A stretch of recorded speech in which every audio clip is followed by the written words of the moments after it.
ఇంకేమైనా మీకు ప్రశ్నలు ఉంటే ఏదైనా అనుభవం మీరు పంచుకోవాలనుకుంటే దయచేసి మీరు హ్యాండ్ రైజ్ చేయండి. అందరికి కూడా అన్మ్యూట్ ఇస్తాం. సో సార్ మీరే క్లాస్ unmute అయితే చేసి చాలా బాగా చెప్పారు సార్. ఎస్. ఇంకొకటి మీరు చెప్పినట్టు మొలకలు అనేది వారానికి ఒకసారి తింటే చాలు అనేది ఇప్పుడే తెలుసుకుంటున్నాను సార్. ఇంతవరకు గొప్ప గొప్ప వాళ్ళంతా కూడా మా టిఫిన్ ఆపేసేయండి, పొద్దున పూట మొలకలే తినండి, కూరగాయలు తినండి ఇవే చెప్తున్నారు సార్. ప్రతిరోజు ఒక ప్యాకెట్ మొలకలు ఆ యోగా సెంటర్లో అమ్మేవాళ్ళు కూడా సార్. ఆ వాకింగ్ చేసేటప్పుడు కూడా మొలకలన్నీ కలిపి దాంట్లో అన్ని రకాల గింజలు వేసి అది కొంచెం కూరగాయ ముక్కలు వేసి ప్యాకెట్ చేసి అమ్మేవారు. ప్రతిరోజు అవి తీసుకొని వచ్చేది తినేది. ఇప్పుడే తెలుసుకున్నాను సార్ మొలకలు అనేది కూడా వారానికి ఒకసారి చాలు అని.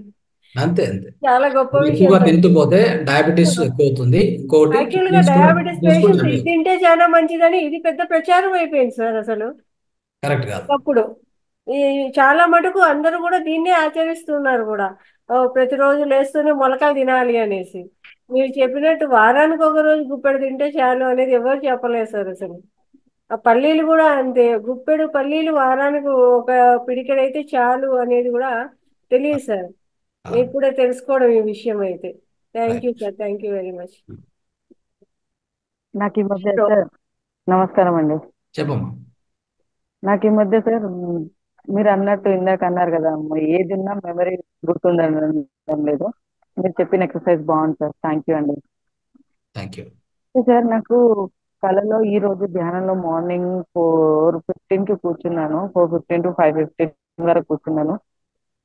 1.5 year కింద ఆ మా దూరపు చుట్టము చనిపోయారు, మామయ్య అవుతారు. తను కల్లోకి వచ్చి నన్ను ఇంట్లోకి తీసుకెళ్ళి నేను ఇంట్లోకి వెళ్ళలేకపోతున్నా అని అంటున్నారు సార్. అది ఏమనుకోవాలి నాకు ఏం అర్థం అవడం లేదు. ఎందుకు తను ఇట్లా కనిపిస్తున్నారు నాకు? అంటే 1 hour. మీరు ఇవన్నీ ఏంటంటే కొన్ని ఎక్కువగా ఆలోచించకూడదు. ఎక్కువగా మనం ఆలోచిస్తూ పోతే ఏమైందంటే అది ఇవన్నీ వివరాలు ఎన్నేం చెప్పొచ్చు, దాని వేరే విషయము. ఎప్పుడు కూడా కళలైనా కానీ మన అనుభవాలైనా కానీ అంతే. ఓకే. దాన్ని ధ్యానం. ఎత్తు అంటే ఎంతవరకు కావాలో అంతవరకు ఆలోచించాలి, అది అక్కడ వదిలేయాలి. ఓకే. అది వదిలేయాలి. మనకు ప్రధానం ఏమంటే ప్రధానంగా మనం చూడాల్సింది అంటే మన అంతర్ పరివర్తన అంతే. అంటే మనలో కోపం ఉందా, కోపం వెళ్ళిపోవాలి. మనలో ద్వేషం ఉందా, ద్వేషం వెళ్ళిపోవాలి. మనలో ఒకవేళ ఏదైనా మోహం ఉందా, మోహం వెళ్ళిపోవాలి. ఓకే. ఇలా మనం మనల్ని మనం సంస్కరించుకుంటూ ధ్యానం చేస్తూ జ్ఞానం పెంచుకుంటూ వెళ్ళాలి. ఇవేమన్నా వస్తే ఆ అప్పటి వరకు మాత్రమే, తర్వాత వదిలేయండి దాన్ని. దాన్ని పట్టుకొని మాత్రం ఉండదు. చాలా మంది ఎంతసేపు అవన్నీ పట్టుకొని ఉండడం వల్ల ఏమవుతుందంటే వాళ్ళ ఎదుగుదల తగ్గిపోతుంది. నన్ను చేయనీయడం లేదు నాకు అసలు. ఇక నా లాస్ట్ 5:15 అవుతుంది నేను లేచి చూసేసరికి. ఉమ్. ఇంతసేపు నేను పోరాడింది అనుకొని లేచి ఇక వేస్ట్ కూర్చోవడం అనుకొని లేచిన్నాను. అంటే మీకు ఇది జరిగింది ధ్యానంలో జరిగిందా లేకపోతే నిద్రలో జరిగిందా? ధ్యానంలోనండి, నిద్రలో కాదు, ధ్యానంలో. నేను అదే అడుగుతున్నాను. నేను ఉమ్. 4:16 కి కూర్చున్నాను, 4:16 కూర్చున్నాను. ఉమ్. మళ్ళీ లేచేసరికి 5:15 అవుతుంది. నాతో వాళ్ళ ఇంటి దగ్గరికి వెళ్తున్నాడు, అరుగు మీదకి ఇట్లా కాలు పెడుతున్నాడు, అదే స్టెప్స్, గేట్ దగ్గర స్టెప్స్ పెడుతున్నాడు. మళ్ళీ పక్కకు జరిగి అటు ఇటు తిరుగుతున్నాడు, పారాడుతున్నాడు, మళ్ళీ వచ్చి అంటున్నాడు, నన్ను లోపలికి అంటే తీసుకెళ్ళిపోతున్నాడు. మీరు లోతైన ధ్యానంకి వెళ్ళారా? డీప్ మెడిటేషన్కి వెళ్ళారా? అవును సార్. సో అట్లయితే ఒక పని చేయండి. జస్ట్ మీ మెసేజ్ అంటే ఒక మెసేజ్ ఇవ్వండి. సో మీకేం కావాలి అనేది ఒకటి అడగండి అంతే. ఆయన నుంచి మెసేజ్ వస్తే దానికి మీరు మళ్ళీ యాక్షన్ చేసుకోవచ్చు కావాలంటే. ఓకే. దాని ఓకే. నుంచి అదే భయపడే అవసరం లేదు. మిమ్మల్ని అడిగితే ఆన్సర్ వస్తుందని చెప్పి ఇప్పుడు అందుకే నైట్ అంతే. వరకు ఉన్నాను. అదే ఒక ఒక ఒక క్వశ్చన్ వేయాలి అంతే. ఏదైనా అంతే. ఒక మాస్టర్ కనిపించినా, ఒక దృశ్యం కనిపించినా మీరు మీలోంచి ఒక సంకల్పం అంటే మీ లోపల నుంచి ఒక ఆ యొక్క అంటే డీప్ అన్కాన్షియస్ అంటే డీప్ కాన్షియస్ స్టేట్ అంటాం దాన్ని. అంటే ప్రజ్ఞా స్థితిలో ఉంటాం మనం. మనం అక్కడేమి ఉపచేతన అని ఉండదు, ప్రజ్ఞా స్థితిలో ఉంటాం కదా. అక్కడి నుంచి ఒక క్వశ్చన్ రిలీజ్ చేయాలి. నేను అంటే అడిగాను. మీకేం కావాలి అంతే. ఒక్క నిమిషం సార్. అతన్ని అడిగాను, నువ్వు ఎందుకు నన్ను సతాయిస్తున్నావు? నాకు నీ ఇల్లు నువ్వు వెళ్ళు, నేను ఎందుకు వస్తాను మీ ఇంట్లోకి? మీ ఇంట్లోకి నువ్వు వెళ్ళంటే, లేదు నాకు నా ఇంటి మీద ఆశ సావలేదు, నేను వెళ్ళాలనుకుంటా కానీ నేను పోలేకపోతున్నా. నీ చేయి పట్టుకొని నేను లోనికి వెళ్తాను, నువ్వు పద నేను వెళ్తాను అని అంటున్నాను. నేను ఉమ్. వెళ్ళలేదు సార్ లోపలికి. మీరు ఏమీ వెళ్ళండి, లేదు. మీ ఇల్లు కాబట్టి. హాయిగా నువ్వు ధ్యానం కూర్చొని ధ్యానం చేయి. నీకు ఏం కావాలో అది జరుగుతుందని చెప్పండి. ఆ సలహా ఇవ్వండి చాలు. అంతే. ఆయనక. ఉమ్, అంతే. ఓ- కూర్చో, ధ్యానం ఓకే సార్. నేర్పిస్తాను, ధ్యానం ఎలా చేయాలో చెప్తాను, ఆ తర్వాత నీకు ఏం కావాలో జరుగుతుంది అనే చెప్పాలి అంతే. అంతకంటే ఎక్కువ చెప్పకూడదు. Okay sir. నన్ను పట్టుకొని తీసుకెళ్ళమంటే నేను తీసుకెళ్ళను. మీ ఇల్లు నేను కూర్చోండి, మీ ఇంట్లో లేదు, నా ఇంట్లో నా కూర్చో. ఇంటి వల్ల మీరు. నేను ఎలా ధ్యానం చేస్తున్నావు కదా, నువ్వు కూర్చో, నేను ధ్యానం నేర్పిస్తాను. ధ్యానం చేయి, తర్వాత నీకు తెలుస్తుంది ఏం చేయాలనేది. ప్రతి ఒక్కరికి అంతే, ధ్యానం చేస్తే వాళ్ళకి తెలుస్తుంది కదా ఏం చేయాలనేది. Okay sir. అందుకే మిమ్మల్ని ఆన్సర్ అడగానే ఇంతసేపు కూర్చున్నాను sir. Right. Thank you sir. నాకు కూడా ఆన్సర్ దొరికింది. రైట్. రెండు ఆన్సర్స్ దొరికాయి ఈ రోజు నాకు. ఒకటి రైట్. వచ్చేసి మెమరీ లాస్ కి, ఒకటి వచ్చేసి దేనికి sir. Very good. Thank you so much sir. Very. Sir నమస్తే సార్. నమస్కారం సార్. నమస్తే అమ్మా. నమస్తే సార్. అది రోజు బాదం 2, 3 రోజు నానబెట్టి తినమంటున్నారు. అది మంచిదే అంటారా? అంటే ఒకేసారి బదులు రోజు 3 అలాగా ఒకసారి మీరు అంటే గుప్పెడు అన్నారు కదా అదే అదే అట్లా. అది మీరు ఏం చేయాలంటే వారానికి ఒకసారి మన యొక్క ఆ, ఒక గుప్పెడు వేరుశనగకాయలు, ఓకే, ఆ, వేరుశనగ ఆ, వేరుశనగలు కావాలంటే అలా తినండి. ఇంకోటి మనం పప్పు చేసుకుంటాము, అవును. సిరిధాన్యాలు తింటాము, అన్నిట్లో ఉంది కదా ప్రోటీన్. కాబట్టి ప్రత్యేకంగా ప్రోటీన్ ప్రోటీన్ అని తిని మనం అనవసరమైన రోగాలు తెచ్చుకోవడం తప్ప ఇంకేం ఉండదు. అవును. ఓకే. ఓకే. కాబట్టి కొంత సమతుల్యంగా ఉండాలి. ఇది కూడా ఎక్కువగా అదే అతి సర్వత్రా వర్జయేత్ అంట చెప్పండి.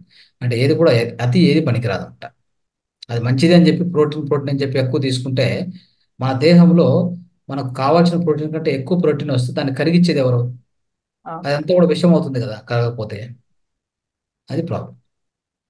Okay sir. Thank you. Right. Next, ఇంకెవరైనా ప్రశ్న అడగాలనుకుంటే అడగండి. ఇంకా 2 నిమిషాలు క్లోజ్ చేద్దాం. నిద్ర రావడానికి ముద్ర అడిగారు సార్. నిన్న మీరు చెప్పిన ముద్రే సరిపోతుంది కదా sir. More than enough. Excellent Mudra అది. ఉమ్. అపాన వాయు ముద్ర, హృదయ ముద్ర. వాళ్ళకి నిద్రాహీనత నుంచి తొందరగా బయటికి తీసుకొస్తుంది. వాళ్ళు బెడ్ మీద ఫస్ట్ పడుకున్నప్పుడు ఈ నిన్న ముద్ర సార్ పెట్టు. చెప్పిన ముద్ర ఏదైతే ఉందో ఆ ముద్రనే మనకు నిద్రకు కూడా పనికొస్తుంది సార్. అది కూడా ఆ విషయం కూడా చెప్పారు. అవును. ఎవరికైనా నిద్ర అనేది రాకపోతే ఇలా కాసేపు ఈ ముద్రలో ఉంటే కూడా నిద్ర బాగా వస్తుంది అని అది కూడా చెప్పారు నేను. ఇంకో పని చేయమని చెప్పండి. ఇక లేదంటే ఈ కల్లుప్పు ఉంది కదా, దాన్ని పెన్న మీద బాగా వేయించాలి. అదే బ్రౌన్ కలర్ వచ్చేంత వరకు వేయించి దాన్ని చల్లగిన తర్వాత చల్లారిన తర్వాత ఒక చిన్న డబ్బాలు వేసి పెట్టుకోవాలి. ఇది ఎప్పుడు చేయకూడదు. ఇది చాలా అరుదుగా చేయాలి. ఓకే. మన వాళ్ళు ఏంటంటే చెప్తే ఇంకా దాన్నే పట్టుకొని దాన్ని నిద్ర రాకపోతే అది నోట్లో వేసుకొని హాయిగా ఇమీడియట్ నిద్ర వెళ్ళిపోవడం చేస్తూ ఉంటారు.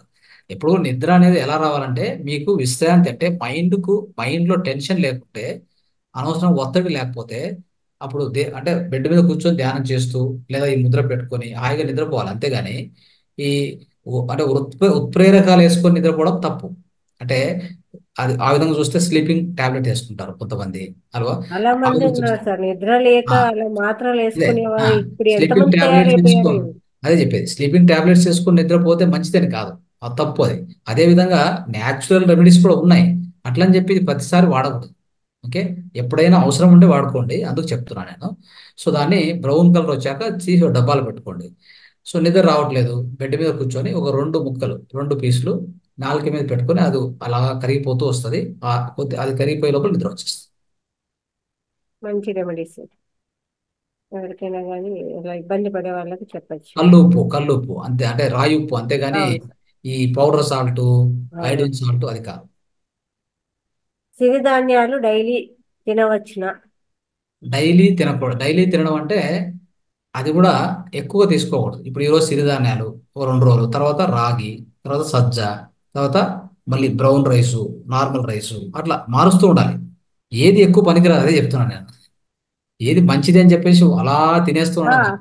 ఇప్పుడు ఒక ప్రచారం ఏదైనా వచ్చిందంటే ఇంక అదే సార్, అంతా దాన్నే పట్టుకొని ఉంటారు. అది చేయకూడదు. అట్లా ఎప్పుడు కూడా సమతుల్యత ఉండదు ఆరోగ్యంలో. అది. ఓకే. ఓకే మాస్టర్స్, ఇంకేమన్నా డౌట్స్ ఉన్నాయా? లేదంటే ఎన్నో క్లాస్. టెక్నిక్స్ ప్రతిరోజు మనం తెలుసుకుంటూ ఉంటాం. ఈ యొక్క సమగ్ర జీవన శైలిలో మనం తెలుసుకుంటున్న టెక్నిక్స్ కొన్ని హండ్రెడ్స్ ఆఫ్ టెక్నిక్స్ తెలుసుకోబోతాం. ఇది అంటే ప్రతి ప్రతి నెల జరుగుతూ ఉంటుంది కాబట్టి మీకు ఎన్నో తెలుస్తాయి. ఇంటి నివారణలు కూడా అంతే. సో అవన్నీ తెలుస్తూ ఉంటాయి. అవన్నీ కూడా మనం పాటిస్తూ ఇంకా ఎవరికైనా ప్రచారం చేస్తే, ఎందుకంటే మనం ఇక్కడ ఉచితంగా నేర్చుకున్నాం కాబట్టి అందరికీ ఉచితంగా నేర్పించాలి. అది మన ధర్మం అంటాం దాన్ని, స్వధర్మం. Okay. Right. Thank you sir, ఇంత మంచి విషయాలు మాకు తెలియజేసినందుకు. మీకు శతకోటి వందనాలు సార్. ఎంత గొప్ప విషయాలు బయట ఎక్కడ కూడా మేము తెలుసుకునేది కాదు. అన్ని ప్రచారం ఉంది కానీ అది మీరు చెప్పినట్టు దుష్ప్రచారమే అయింది సార్. చాలా గొప్ప విషయాలు తెలియజేశారు. ధన్యవాదాలు సార్ మీకు. Thank you. థ్యాంక్ యూ స్నేహితులారా, మీకు అందరికి కూడా మరొకసారి ధన్యవాదాలు తెలియజేస్తూ శుభరాత్రి. నమస్తే.